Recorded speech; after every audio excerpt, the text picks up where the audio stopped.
नमस्कार, मैं हूं राहुल राजपूत और खबर प्रदेश की शुरुआत बड़ी खबर के साथ। यूपी में कल हो सकता है मंत्रियों के विभागों का बंटवारा। तो यूपी में कल हो सकता है मंत्रियों के विभागों का बंटवारा। केशव मौर्य को मिल सकता है पुराना पीडब्ल्यूडी विभाग। ब्रजेश पाठक बनाए जा सकते हैं शहरी विकास मंत्री। बड़ी खबर आपको बता रहे हैं, यूपी में कल हो सकता है मंत्रियों के विभागों का बंटवारा। केशव मौर्य को मिल सकता है पीडब्ल्यूडी विभाग। पिछले 5 साल उन्होंने पीडब्ल्यूडी विभाग की जिम्मेदारी संभाली। वहीं जिस तरीके से इस बार डिप्टी सीएम ब्रजेश पाठक को बनाया गया, बताया जा रहा है कि उन्हें शहरी विकास मंत्रालय की जिम्मेदारी मिल सकती है। अविनाश हमारे साथ जुड़ चुके हैं, सहयोगी अविनाश। जिस तरीके से 25 मार्च को शपथ ग्रहण समारोह, और ये लग रहा था कि अब 1 या 2 दिन में विभागों का बंटवारा हो जाएगा, लेकिन ऐसा संभव नहीं। अब ये कहा जा रहा है कि कल विभागों का बंटवारा हो जाएगा। यानी कि जो खबर चल रही है, जो न्यूज स्टेट खबर दिखा रहा है कि इन मंत्रियों को ये विभाग मिल सकते हैं। क्या मुहर लग सकती है? जिस तरीके से केशव प्रसाद मौर्य को वही पुराना विभाग पीडब्ल्यूडी की जिम्मेदारी दी जा सकती है। नए डिप्टी सीएम बनाए गए ब्रजेश पाठक, उन्हें शहरी विकास मंत्रालय की जिम्मेदारी दी जा सकती है। क्या कुछ खबर है आपके पास? देखिए राहुल, शपथ ग्रहण के 4 दिन हो चुके हैं लगभग, लेकिन अभी तक विभाग बंटवारे को लेकर सस्पेंस बरकरार है। हालांकि माना जा रहा है कि कल देर शाम तक जो सस्पेंस है विभागों को लेकर, वो सस्पेंस खत्म हो जाएगा। हालांकि देखिए राहुल, आज इस बात की पूरी उम्मीद थी कि आज देर शाम तक जो विभागों की लिस्ट है, जो पोर्टफोलियो है, वो सब डिसाइड हो जाएगा, वो सबके सामने होगा। हालांकि अभी जानकारी सामने आ रही है कि हो सकता है कि आज जो विभागों की लिस्ट है वो ना आए, और अब कल दोपहर के बाद विभागों की लिस्ट कभी भी आ सकती है।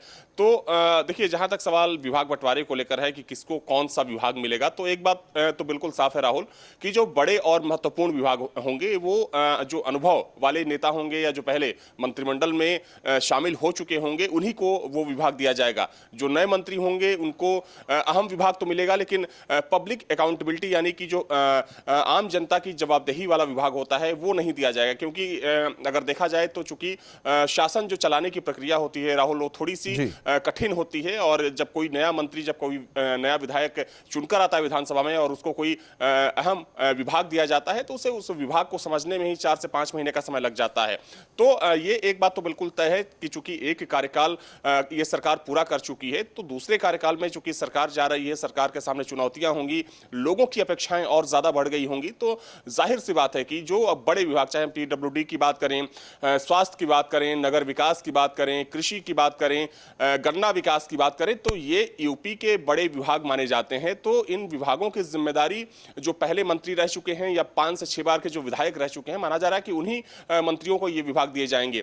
जहां तक सवाल दोनों डिप्टी सीएम को लेकर है, तो चूंकि देखिए सूत्र बता रहे हैं कि जो विभागों का बंटवारा है वो फाइनल हो चुका है। संगठन ने उन सभी नामों को तय किया है, और खासतौर पर अगर बात करें तो चूंकि संगठन ने वो जो पूरी लिस्ट बनाई है, संगठन ने वो लिस्ट कहीं ना कहीं माना जा रहा है कि हालांकि मुख्यमंत्री के निर्णय के हिसाब से ये लिस्ट जारी होगा, तो मुख्यमंत्री की भी आम सहमति उस पर बन चुकी है। और माना जा रहा है कि कल दोपहर के बाद वो विभाग, जो विभागों की लिस्ट होगी, वो सबके सामने होगी। जहां तक सवाल पीडब्ल्यूडी का है, तो चूंकि देखिए पीडब्ल्यूडी एक बहुत ही महत्वपूर्ण विभाग है उत्तर प्रदेश के लिहाज से। चूंकि सूबे यूपी का देश का सबसे बड़ा सूबा है, और देखा जाए तो पिछले 5 सालों में अगर हम एक्सप्रेसवे और रोड की बात करें, तो यूपी ने एक नया रिकॉर्ड कायम किया है। तो इस बार भी चूंकि सरकार के सामने चुनौतियां होंगी कि जो बाकी के बचे काम हैं, खासतौर पर जो ग्रामीण इलाकों की जो सड़कें हैं, उनको और किस तरीके से दुरुस्त किया जाए। क्योंकि अभी भी उत्तर प्रदेश के तमाम ऐसे हिस्से हैं जहां की जो सड़कें हैं वो खस्ता हाल हैं, तो उसमें कैसे गति लाई जाए। तो इस विभाग को माना जा रहा है कि एक बार फिर से, चूंकि 5 साल तक उस विभाग को चला चुके हैं डिप्टी सीएम केशव प्रसाद मौर्य, अनुभव है उनके पास उस विभाग को चलाने का, तो माना जा रहा है कि उस विभाग को एक बार फिर से डिप्टी सीएम केशव मौर्य को दिया जा सकता है। जो बाकी के विभाग हैं, देखिए गन्ना विभाग है, वो भी उत्तर प्रदेश में एक बड़ा विभाग माना जाता है, क्योंकि रकबे के हिसाब से उत्तर प्रदेश पूरे देश का एकमात्र ऐसा। अविनाश, उम्मीद की जा सकती है कि कल हो सकता है कि दोपहर तक एक सूची आ जाए कि किस मंत्री को कौन सा विभाग दिया गया है। हालांकि फाइनल मुहर तभी लगेगी जब लिस्ट सामने होगी। बड़ी खबर लखनऊ से, कल स्पीकर बनाए जा सकते हैं सतीश महाना। सभी दलों ने महाना को समर्थन दिया। कल बचे हुए विधायकों का होगा शपथ ग्रहण। आज 343 विधायकों ने शपथ ली है। तो बड़ी खबर आपको बता रहे हैं, लखनऊ से कल स्पीकर बनाए जा सकते हैं सतीश महाना। सरकार 2.2 के मंत्रिमंडल में सतीश महाना का ना होना एक चौंकाने वाली खबर थी। तब ये कयास लगाए जा रहे थे कि सतीश महाना को पार्टी बड़ी जिम्मेदारी दे सकती है, और ऐसा हुआ। सतीश महाना ने विधानसभा अध्यक्ष पद के लिए नामांकन कर दिया है। स्पीकर पद के लिए माननीय नेता सदन आदरणीय योगी आदित्यनाथ जी ने और मैंने उनका नामांकन किया, और हमारे नेता प्रतिपक्ष श्री अखिलेश यादव जी ने और श्री अवधेश प्रसाद जी ने भी उनके नाम का प्रस्ताव किया है। अगर आपने भी समर्थन किया? जी बिल्कुल बिल्कुल, सभी दलों ने किया है। मौके पर CM Yogi Adityanath, deputy CM Keshav Prasad Maurya, deputy CM Brajesh Pathak, Suresh Khanna, Surya Pratap Shahi, Aradhana Mishra Mona और राजा भैया भी मौजूद रहे।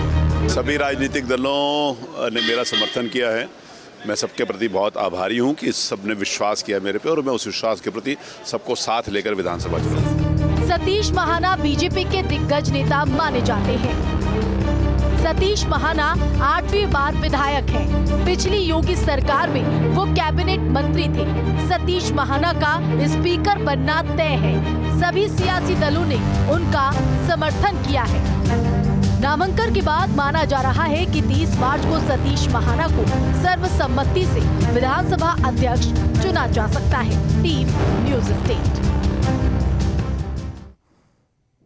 लखनऊ से बड़ी खबर बता दें, एसपी नेता संजय लाठर होंगे विधान परिषद में नेता विरोधी दल।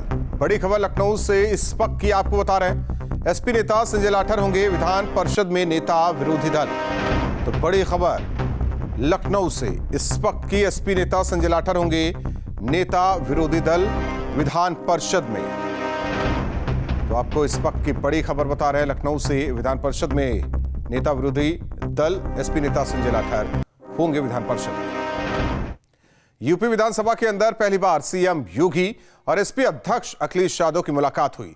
जब दोनों दिग्गज एक दूसरे के सामने पड़े तब उनका रिएक्शन देखने वाला था।